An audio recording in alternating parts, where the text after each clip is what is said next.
Kaktus je Citroen, ki je začel novo dobo. To pomeni nov oblikovalski jezik te hiše, pa tudi nov karakter njenih avtomobilov.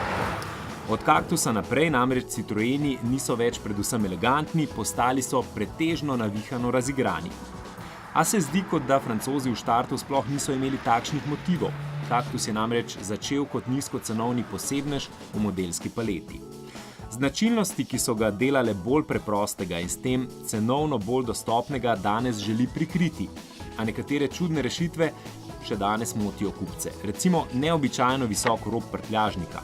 Zadnja okna z odpiranjem zgolj na odmik, slabo osvetljena armaturka, porazna odlagališča, manjkajoči stropni ročaji, pa še za kaj drugega bi se dalo sklepati, čeprav ne z gotovostjo, da morda vendarle ne gre za slabo inženirsko delo, ampak za šparanje. A kljub temu prenovljeni Kaktus pušča vtis bolj celovitega avta, bolj polnopravnega Citroena.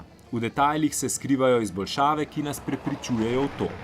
Da je to pravi Citroen, pa dokazuje tudi vožnja. Vse je mehko, med vožnjo se zibate kot na barki ali kot pravijo pri Citroenu, kot na leteči preprogi. Konec je dobe, ko so Francozi ponujali nemške avtomobile. Zdaj je vse točno tako, kot imajo radi tisti klasični privrženci dveh strešic. Pravijo celo, da je zdaj še bolj mehko, kot je bilo, pri čemer se sklicujejo na dodatne hidravlične ojačevalnike v vzmetenju. Ali se to čuti ali ne, pod črto to vsekakor pomeni, da je med vožnjo mnogo, ampak res mnogo mehkeje kot v konkurenčnih avtih.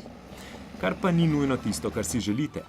Pri tem še posebej polarizirajo sedeži, ki so v resnici fotelji. Zagotovo pa bo ena bolj splošno sprejemljivih značilnosti Kaktusa motor.